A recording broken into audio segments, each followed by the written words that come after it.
Hello, welcome to my channel. आज रत्नागिरीतलं एक ऑफबीट असं लोकेशन बघायचं ठरलंय। रत्नागिरी मेन सिटीपासून साधारणपणे 25 ते 30 मिनिटापासून काळबादेवी हे गाव लागतं। काळबादेवीला जाण्यासाठी जो रस्ता लागतो तो इतका सुंदर आणि निसर्गरम्य आहे की आपला हा अर्ध्या तासाचा प्रवास कधी पूर्ण होतो हे कळत सुद्धा नाही। आणि सध्या पावसाचे दिवस असल्यामुळे आमच्या कोकणात सगळीकडेच अशी सुंदर हिरवळ पसरलेली आहे।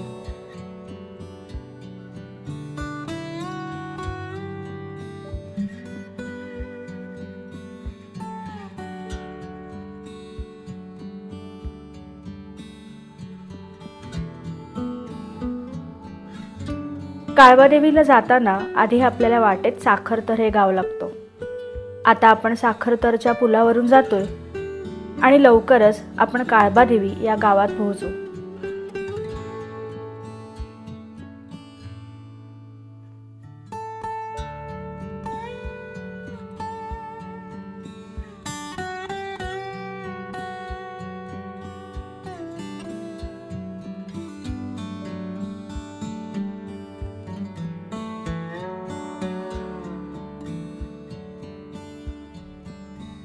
इथून काळबादेवी या गावची हद्द सुरू होते।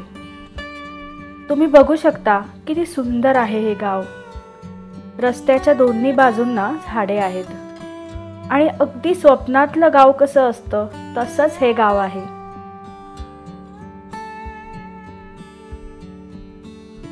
इथे श्री रामेश्वर आणि कालिकेचं मंदिर आहे। हे मंदिर हीच या गावची खरी ओळख आहे। आजच्या व्लॉगमध्ये आपण हे मंदिर सुद्धा बघणार आहोत।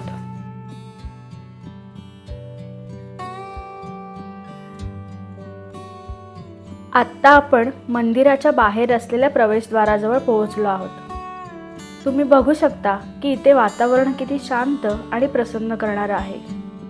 मंदिराच्या प्रवेशद्वाराजवळ आपल्याला एक तळी पाहायला मिळते। चला तर मग आता आपण पुढे जाऊन मंदिर आणि त्याच्या आजूबाजूचा परिसर बघूयात।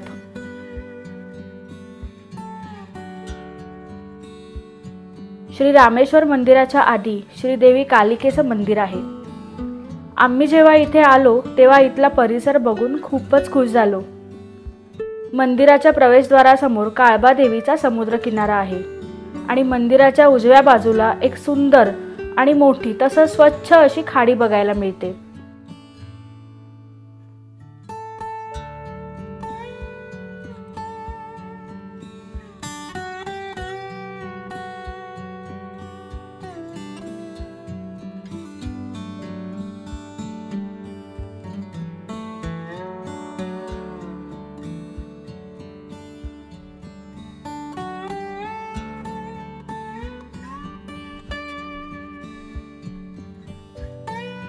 आम्ही जेव्हा इथे आलो तेव्हा सकाळची नुकतीच मासेमारी सुरू झाली होती। मच्छीमारांनी मासे पकडण्यासाठी जाळं टाकण्यास सुरुवात केली होती।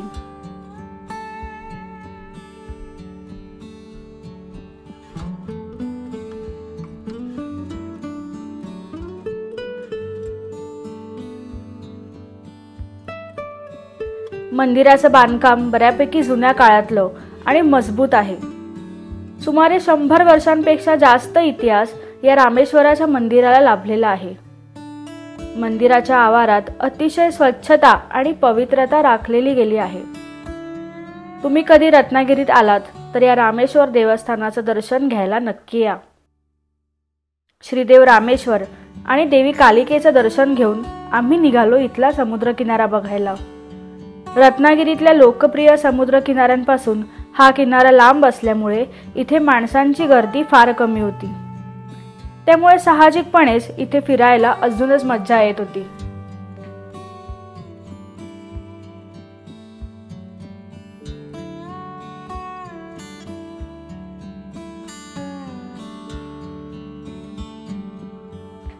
काळबादेवी गावचा समुद्र किनारा फार मोठा नाहीये, पण इथे मासेमारी बऱ्यापैकी असल्याचं दिसून आलं। माणसांची गर्दी कमी असल्यामुळे इथे खूप शांतता जाणवली। निसर्गाशी संवाद साधता आला। अजून बरंच रत्नागिरी फिरायचं आहे। जर तुम्हाला आमच्या कोकणातले असे छान छान व्हिडिओज बघायचे असतील तर माझं लॉस्ट इन कोकण हे चॅनल नक्की सबस्क्राईब करा, त्यामुळे मला पाठबळ मिळतं. आणि हो, रत्नागिरीत आलात तर काळबादेवी गावाला नक्की भेट द्या.